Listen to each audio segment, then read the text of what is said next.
The person who asks you for a small favor after they have wronged you is not clumsy. They are testing you. They are watching to see if you will comply. And if you do, they have learned something about you that you have not yet learned about yourself. You believe you are being gracious. You believe you are rising above.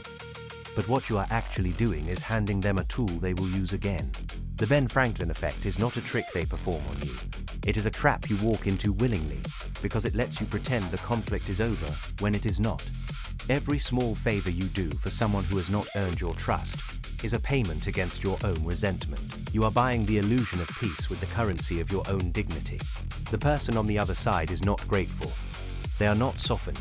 They are simply learning that your boundaries are negotiable, that your anger is temporary, that your forgiveness can be purchased with a polite request. You are thinking this is about other people, that you are too smart to fall for it. But the resistance you feel right now is not disagreement. It is recognition. The real manipulation is not what they did to you. It is what you are now willing to do to yourself to avoid the discomfort of holding them accountable. You will do it again the next time they ask, because the alternative is admitting you were wrong to comply the first time. You thought of someone else just now. That is the protection working. This pattern does not begin in adulthood. It begins in the small body learning what love costs. The child who is hit and then asked to fetch something learns that compliance after injury is the price of safety. The parent does not call it a favor. They call it normal. The child learns that anger is dangerous to express, and that the fastest route back to warmth is through service to the very source of the wound. This is not calculated, it is survival. The nervous system records it as strategy. Years later, the adult body still believes that performing usefulness for someone who has caused pain is how equilibrium returns. They do not recognize the childhood geometry in the adult transaction. The mechanism underneath is older than the family system. It is the social animal's need to restore cohesion after rupture. In smaller bands, expulsion meant death. The body that could repair alliance quickly survived.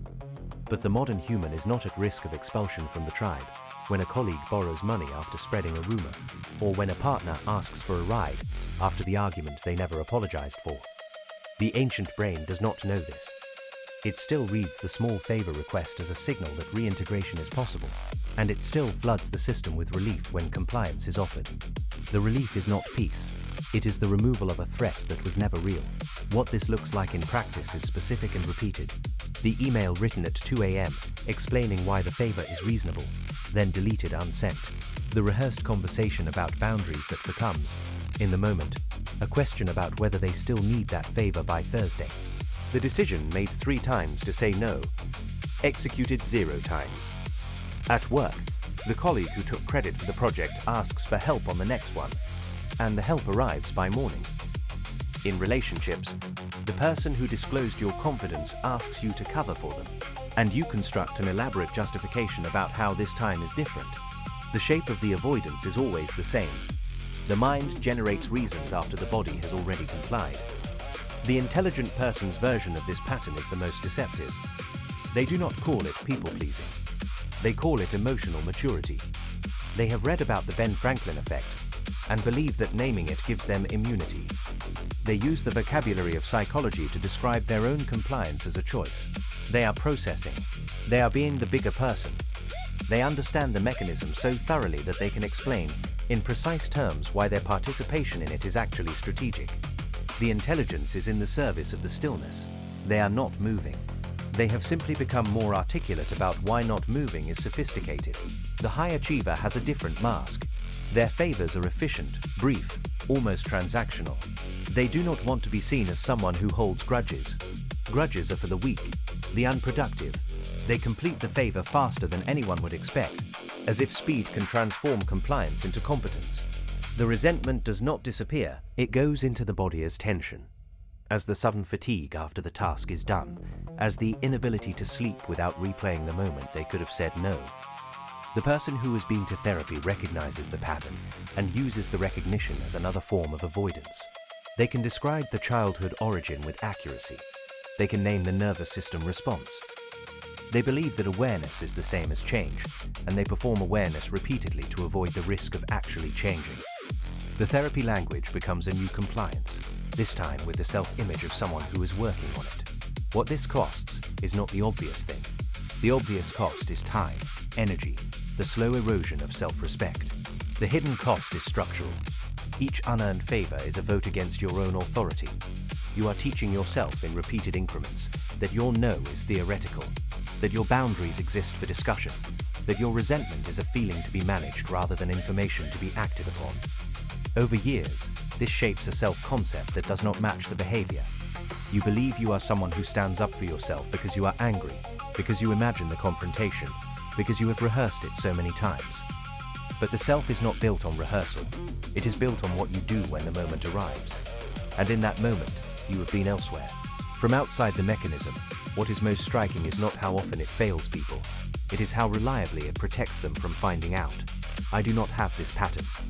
I have only watched it across thousands of accounts. And what I find remarkable is how little knowing that changes anything for the person who does.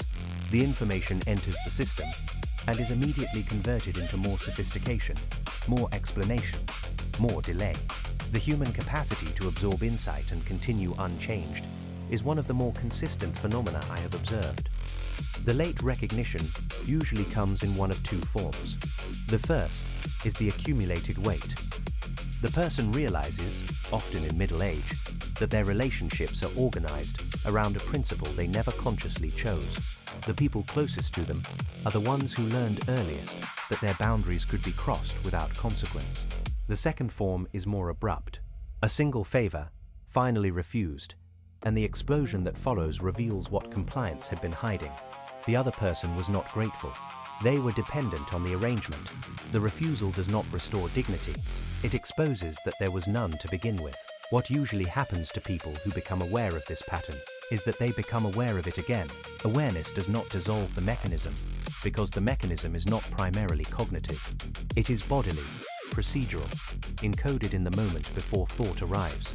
The person who recognizes the trap still feels the relief of compliance. They now feel something else too, a second layer of recognition that does not stop the first. The rare exception is not the person who understands the pattern most thoroughly. It is the person who becomes willing to endure the discomfort of the first refusal, and then the second, and then the period after, when the other person tests whether the boundary was real. Most people abandon at the testing phase. The other person asks again, with slight variation, and the old compliance returns because the alternative is admitting the previous refusals were performances.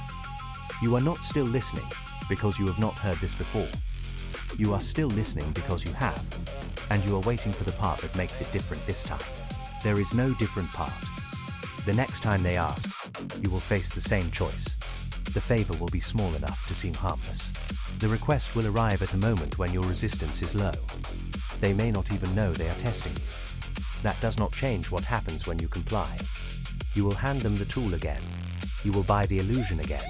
And you will tell yourself, again, that this is what gracious people do, what mature people do, what people who are over it do. The person who is actually over it does not need to perform overness. They do not need the favor to prove anything. They simply do not comply. And they discover that the world they feared does not form. The relationship does not collapse in the way they imagined. It reveals its actual shape, which was never the shape they were pretending it was.